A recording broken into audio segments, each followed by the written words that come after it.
Sir, ಈಗ ನಾಳೆ CM ಸಿದ್ದರಾಮಯ್ಯನವರು ಬ್ರೇಕ್ಫಾಸ್ಟ್ ಮೀಟಿಂಗ್ ಕರೆದಿದ್ದಾರೆ. ಏನು ಸರ್ ಮೈನ್ ಉದ್ದೇಶ? ಇಲ್ಲಿವರೆಗೂ ನಡೆದಿರೋದು ಎಲ್ಲ ಪೇಪರ್ಗಳಲ್ಲಿ ನಿಮ್ಮ ಟಿವಿಗಳಲ್ಲಿ ನೋಡಿದ್ದೀವಿ, ನಮಗೆ ಯಾವುದಕ್ಕೂ ಗೊತ್ತಿಲ್ಲ. ಮಾನ್ಯ ಮುಖ್ಯಮಂತ್ರಿಗಳು ಬೆಳಗ್ಗೆ ಕರೆದಿದ್ದಾರೆ ಅಂತ ನೀವು ಹೇಳ್ತಾ ಇದ್ದೀರಿ, ನನಗಿನ್ನೂ ಮೆಸೇಜ್ ಇಲ್ಲ. ಇನ್ನೂ ಮೆಸೇಜ್ ಬಂದಿಲ್ವಾ? ಇಲ್ಲ. ಮಾನ್ಯ ಮುಖ್ಯಮಂತ್ರಿಗಳು ಕರೆದ್ರೆ ನಾವು ಹೋಗ್ತೀವಿ, ಏನು ವಿಷಯಗಳನ್ನು ತಿಳ್ಕೊಂತೀವಿ. ಅವರು ಮೀಟಿಂಗ್ಗೆ ನಾವು ಬೆಳಗ್ಗೆ ಮಾನ್ಯ ಮುಖ್ಯಮಂತ್ರಿಗಳು ಕರೆದಿರೋ ಮೀಟಿಂಗ್ಗೆ ಭಾಗವಹಿಸ್ತಾರೆ. ನಾಳೆ ಎಲ್ಲ ಗೊಂದಲಕ್ಕೂ ತೆರೆ ಬೀಳುತ್ತಾ ಅಂತ ಮುಖ್ಯಮಂತ್ರಿಗಳನ್ನ ಭೇಟಿ ಆಗದೆ ನಾನೇನು ತೀರ್ಮಾನ ಹೇಳಕ್ಕಾಗಲ್ಲ.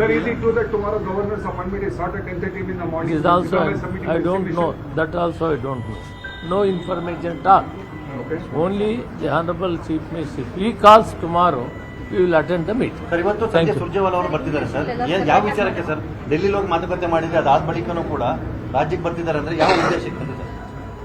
ಇವೆಲ್ಲವಕ್ಕೂ ಕೂಡ ಸ್ವಲ್ಪ ಟೈಮ್ ಸಮಾಧಾನವಾಗಿರಿ. ಮುಖ್ಯಮಂತ್ರಿಗಳು ರಾತ್ರಿ ಬಂದಿದ್ದಾರೆ, ನಾಳೆ ಬೆಳಗ್ಗೆ ನೀವೇ ಹೇಳ್ತಾ ಇದ್ದೀರಿ ಬ್ರೇಕ್ಫಾಸ್ಟ್ ಮೀಟಿಂಗ್ ಕರೆದಿದ್ದಾರೆ ಅಂತ. ಆ ಕರೆದಾಗ ನಾವು ವಿಷಯಗಳನ್ನು ಚರ್ಚೆ ಮಾಡ್ತೀವಿ. ಅವರು ಶಿಸ್ತನ ಸಿಪಾಯಿ. ದಲಿತ ಸಿಎಂ ಕೂಗು ಬಗ್ಗೆ ಚರ್ಚೆ ಸಿದ್ದರಾಮಯ್ಯ ರಾಜೀನಾಮೆ ಕೊಟ್ರೆ ದಲಿತ ಸಿಎಂ ಕ್ಲೈಮ್ ಮಾಡ್ತೀರಾ ಸರ್? ಹೈಕಮಾಂಡ್ ತೀರ್ಮಾನಕ್ಕೆ ಬದ್ಧವಾಗಿರ್ತೇನೆ. ಭಾರತದ ಮೊಟ್ಟ ಮೊದಲ ಪ್ರಧಾನಿ, ಸ್ವಾತಂತ್ರ್ಯ ಹೋರಾಟಗಾರ,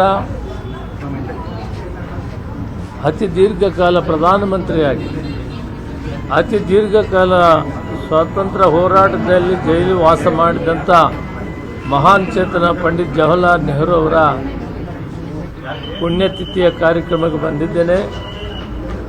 ಅವರು ಕೊಟ್ಟಂಥ ಪಂಚವಾರ್ಷಿಕ ಯೋಜನೆಗಳು, ಭಾರತ ದೇಶದಲ್ಲಿ ಕೈಗಾರಿಕಾ ಕ್ರಾಂತಿ ಬಗ್ಗೆ ಇವತ್ತು ಅವರ ಚಿಂತನೆ, ಅವರ ಕಾರ್ಯಕ್ರಮಗಳು ದಾರಿದೀಪವಾಗಿದೆ.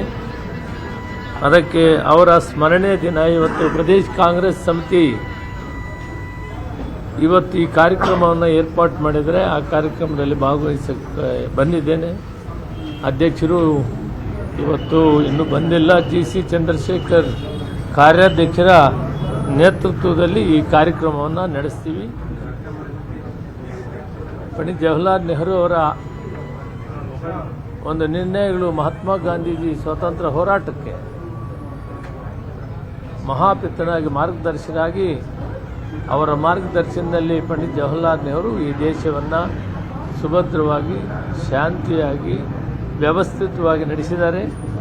ಅವರ ಮಾರ್ಗದರ್ಶನ, ಅವರ ಒಂದು ಮುಂದಾಲೋಚನೆ ಇವೆಲ್ಲವನ್ನೂ ಕೂಡ ನಮಗೆ ದಾರಿದೀಪವಾಗಿಲ್ಲ ಅಂತ ಅವರಿಗೆ ಸ್ಮರಣೆ ಮಾಡ್ತೇನೆ.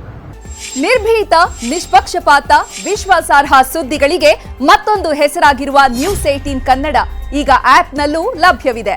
ದಯವಿಟ್ಟು ಇಲ್ಲಿರುವ QR ಕೋಡ್ ಅನ್ನು ಸ್ಕ್ಯಾನ್ ಮಾಡಿಕೊಂಡು ಆಪ್ ಡೌನ್ಲೋಡ್ ಮಾಡೋದಕ್ಕೆ ಮರಿಬೇಡಿ. ನಿಮ್ಮ ಬೆಂಬಲ ಹೀಗೆ ಸದಾ ನಮ್ಮೊಂದಿಗಿರಲಿ. ಧನ್ಯವಾದ.